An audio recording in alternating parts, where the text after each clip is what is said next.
नमस्कार दोस्तों, कैसे हो? उम्मीद करती हूँ अच्छे ही होंगे। आज की कहानी है सबक। देख लेना, मैं एक दिन घर छोड़कर चली जाऊंगी, तब तुम लोगों को मेरी कीमत पता लगेगी। बड़बड़ाते हुए गीता अपने घर से काम करने के लिए बाहर निकल गई। गीता की इस चेतावनी का उसके माता पिता और भाई बहन पर कोई असर नहीं पड़ा था, क्योंकि वे जानते थे कि वह अगर घर छोड़कर जाएगी तो जाएगी कहाँ। आना तो वापस ही पड़ेगा। आजकल गीता यही ताना अक्सर अपनी माता पिता को देने लगी थी। वही ऊब गई थी उनका पेट पलते पलते। आखिर कब तक वह ऐसी बेरस जिंदगी ढोती रहेगी। उसकी अपनी भी तो जिंदगी है जिसकी किसी को चिंता ही नहीं है। गीता के अलावा उसकी दो बहनें और एक भाई भी था। बाप किसी फैक्ट्री में मजदूरी करता था, लेकिन अपनी कमाई का सारा पैसा शराब और जुए में उड़ा देता था। महज 10 साल की उम्र में ही गीता ने अपनी माँ लक्ष्मी के साथ घरों में झाड़ू पोंछा और बर्तन साफ करने के काम में हाथ बटाना शुरू कर दिया था। वह बहुत जल्दी खाना बनाना भी सीख गई थी, क्योंकि उसने देखा था कि इस पेशे में अच्छे पैसे मिलते हैं, और उसने घरों में खाना बनाने का काम शुरू कर दिया। धीरे धीरे गीता ब्यूटिशियन का कोर्स किए बिना ही फेशियल मेकअप वगैरह सीखकर थोड़ी और आमदनी भी करने लगी। बचपन से ही गीता बहुत जुझारू थी। लक्ष्मी पढ़ी लिखी नहीं थी, लेकिन वह अपने बच्चों को पढ़ाना चाहती थी। इसलिए वह भी जी तोड़ मेहनत करके पैसा कमाती थी, जिससे कि उसके बच्चे पढ़ सकें। लक्ष्मी स्वभाव से बहुत सरल और अपने काम के प्रति समर्पित थी, इसलिए कॉलोनी में जिसकी घर भी वह काम करती थी वे उसे बहुत पसंद करते थे, और जब भी उसे ज़रूरत पड़ती उसके पैसे और सामान देकर मदद करती थी। समय बीतता गया। गीता ने प्राइवेट से इम्तिहान देकर बीए की डिग्री हासिल कर ली। हैदराबाद में रहने से वहाँ के माहौल के चलते उसकी अंग्रेजी भी बहुत अच्छी हो गई थी। लोग गीता की तारीफ करते नहीं थकते थे कि पढ़ाई के साथ वह घर का खर्चा भी चलाने में अपनी माँ के काम को अधिकतर समझकर उसकी मदद करने में कभी कोताही नहीं बरतती थी। उसके उलट गीता की दोनों बहनों ने रेगुलर रहकर पढ़ाई की, लेकिन कभी अपनी माँ के काम में हाथ नहीं बटाया, क्योंकि पढ़ाई के चलते अहंकार बस उनको उसका काम छोटा लगता था, बल्कि वे तो अपने घर का काम भी नहीं करना चाहती थी। दिन भर पढ़ना या टेलीविज़न देखना ही उनकी दिनचर्या थी। गीता उनको कुछ कहती तो वे उसी उल्टा जवाब देकर उसका मुंह बंद कर देती। लक्ष्मी भी उनका पक्ष लेती हुई कहती कि अभी भी छोटी हैं, उनके खेलने कूदने के दिन हैं। गीता के भाई राजू ने इंटर के बाद पढ़ाई छोड़ दी। उसका कभी पढ़ाई में मन लगा ही नहीं, लेकिन सपने उसके काफ़ी बड़े थे। दोस्तों के साथ मोटरसाइकिल पर घूमना और देर रात तक घर लौटकर अपनी बहनों पर रोब झाड़ना उसकी दिनचर्या में शामिल हो गया था। लक्ष्मी अपने लाडली इकलौती बेटी की हर जिद के सामने हार जाती थी, क्योंकि वह घर छोड़कर चला जाऊंगा की धमकी देकर अपनी हर बात मनवाना चाहता था। एक बार राजू मोटरसाइकिल खरीदने की जिद पर अड़ गया तो लक्ष्मी ने लोगों से उधार लेकर उसकी इच्छा पूरी की। किसी ऊंची पोस्ट पर काम करने वाले आदमी, जिनके यहाँ दोनों माँ बेटी काम करती थी, से कहकर दूसरे शहर में राजू की नौकरी लगवाई कि अपने दोस्तों से दूर रहेगा तो उसका काम में मन लगेगा। उसके लिए पैसों की जरूरत पड़ी तो लक्ष्मी ने अपने कान के सोने की बूंदी गिरवी रखकर उसकी भरपाई की। एक दिन अचानक राजू अच्छी खासी नौकरी छोड़कर गायब हो गया। पूरा परिवार उसकी इस हरकत से बहुत परेशान हुआ।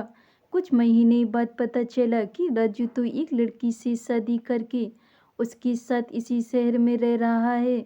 वह लड़की किसी ब्यूटी पार्लर में काम करती थी। लक्ष्मी और गीता को यह जानकर बड़ी हैरानी हुई कि उन लोगों ने उनका भविष्य बनाने के लिए क्या कुछ नहीं किया, और उसने लड़की के चक्कर में अपने कैरियर की भी परवाह नहीं की। राजू के इसी शहर में रहने के चलते आए दिन उसकी खबर इन लोगों को मिलती रहती थी। लक्ष्मी किसी तरह कोशिश करके उसकी नौकरी लगवाती। वह फिर नौकरी छोड़कर घर में बैठ जाता। जरूरत पड़ने पर वह जब तक लक्ष्मी से पैसे की मांग करता तो अपने बेटे के प्यार में सब कुछ भूलकर वह उसकी मांग पूरी करती। अब गीता को अपनी माँ लक्ष्मी की राजू के प्रति हमदर्दी अखरने लगी। उसका मन बगावत करने लगा कि बचपन से उसने दोनों बहनों और भाई की जिंदगी बनाने के लिए क्या कुछ नहीं किया, लेकिन लक्ष्मी को उसे छोड़कर सभी की बहुत चिंता रहती थी। यहाँ तक कि जब गीता अपने पिता को कुछ कहती तो लक्ष्मी उसे डांटती कि वे उसके पिता हैं, उनको उनके बारे में ऐसा नहीं बोलना चाहिए। गीता गुस्से से बोलती, कैसे पिता? क्या बच्चे पैदा करने से ही कोई पिता बन जाता है? जब वे हमें पाल नहीं सकते हैं तो उन्हें बच्चे पैदा करने का हक ही क्या था? गीता को अपनी माँ लक्ष्मी से बहुत हमदर्दी रहती थी, लेकिन जवान होते होते उसे समझ आने लगा था कि वह अपनी हालत के लिए खुद भी जिम्मेदार है। सुबह की निकली जब गीता रात को 8 बजे घर पहुंची तो देखती है कि दोनों बहनें टेलीविजन देख रही हैं। माँ खाना बना रही है। मांजने के लिए बर्तनों का ढेर लगा हुआ था तो उसका मन गुस्से से भर उठा, लेकिन किसी को भी कुछ कहने से फायदा नहीं था और वह मन महसूस कर रह जाती थी। गीता ने एक बीएड भी कर लिया था। वह एक स्कूल में काम करने लगी थी, लेकिन उसने खाली समय में घरों के काम में माँ का हाथ बटाना नहीं छोड़ा था। स्कूल से जो तनख्वाह मिलती थी वह तो पूरी अपनी माँ को दे देती थी, लेकिन घरों से उसे जो आमदनी होती थी वह अपने पास रख लेती थी। देखते ही देखते गीता 26 साल की हो गई थी, लेकिन उसकी शादी की किसी को चिंता नहीं थी। पर उसने अपने भविष्य के लिए सोचना शुरू कर दिया था और मन ही मन घर छोड़ने का विचार करने लगी।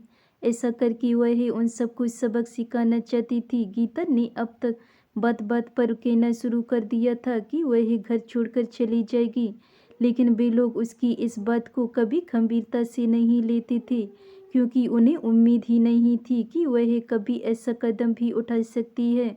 पर बात यह नहीं थी। गीता ने मन ही मन स्कूल में बने स्टाफ क्वार्टर में रहने की योजना बनाई और एक दिन वाकई अपने घर छोड़ने की खबर कागज पर लिखकर चुपचाप चली गई। जैसे ही घर वालों को इसके जाने की खबर मिली, सभी सकते में आ गए। सबने ज़्यादा माँ लक्ष्मी को झटका लगा, क्योंकि गीता की कमाई के बिना घर चलाना मुश्किल था।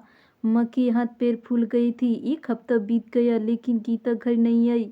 उसको कई बार फोन भी किया, लेकिन गीता ने फोन नहीं उठाया। हार कर लक्ष्मी अपनी बीच वाली बेटी के साथ उसकी स्कूल पहुंच गई। लक्ष्मी के कहने पर गार्ड गीता को बुलाने गया। थोड़ी देर में गीता आ गई। उसको देखकर वे दोनों रोते हुए उससे लिपटने के लिए दौड़े, लेकिन गीता ने हाथ से उन्हें रोक लिया।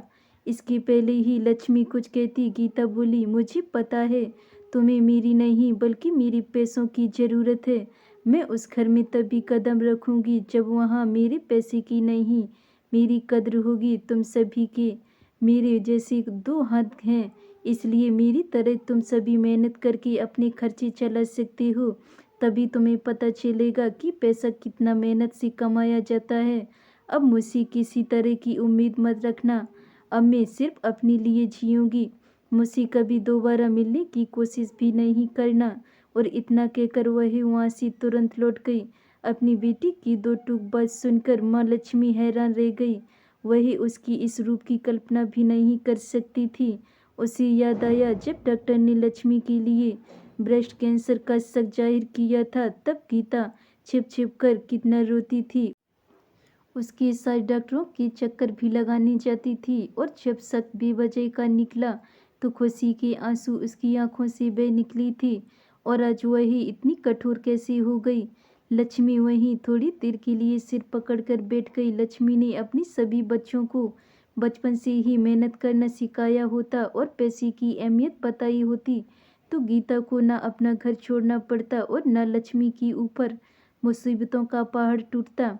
अपने पति और बेटे के प्रति अंधे प्यार ने उन्हें निकम्मा और नाकारा बना दिया था, जिसके चलते उन्होंने कभी जिम्मेदारी निभाने की कोशिश ही नहीं की।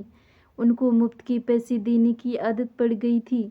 वे दोनों इस परिवार पर बोझ बन गए थे। माँ लक्ष्मी को गीता के जाने से अपनी गलती का एहसास हुआ था, लेकिन अब पछताई होत क्या जब चुड़िया चिन गई खेत। लक्ष्मी को अब नए सिरे से घर का खर्च चलाना था। उसने कुछ घरों से उधार लिया, यह कहकर कि हर महीने उसकी पगार से काट लें। पहले ही खर्चा चलाना मुश्किल था, उस पर उधार चुकाना उसके लिए किसी बोझ से कम नहीं था।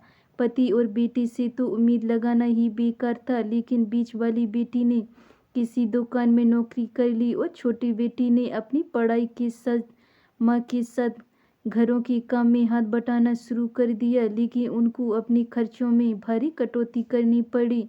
इस वजह से वे दोनों बहनें चिड़चिड़ी सी रहने लगी थी। गीता के स्वभाव और उसको अपने काम के प्रति निष्ठावान देखकर उसकी एक सहयोगी ने उसके सामने शादी का प्रस्ताव रखा तो उसने हामी भरने में बिल्कुल भी देरी नहीं लगाई। शादी के बाद गीता ने घर और स्कूल की जिम्मेदारी बखूबी निभाकर सबका मन मोह लिया और खुशी जिंदगी जीने लगी। गीता ने जो कदम उठाया उससे उसकी जिंदगी में तो खुशी आई ही, बाकी सबको भी कम से कम सबक तो मिला कि मुफ्त की कमाई ज़्यादा दिनों तक हजम नहीं होती।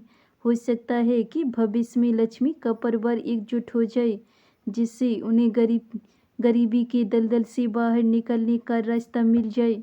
धन्यवाद दोस्तों। अगर ये मेरी कहानी आपको पसंद आई हो तो वीडियो को लाइक कमेंट शेयर ज़रूर करें। अगर चैनल पर नए हैं तो चैनल को सब्सक्राइब कर लें। मिलते हैं ऐसी और नई कहानियों के साथ। तब तक के लिए बाय बाय।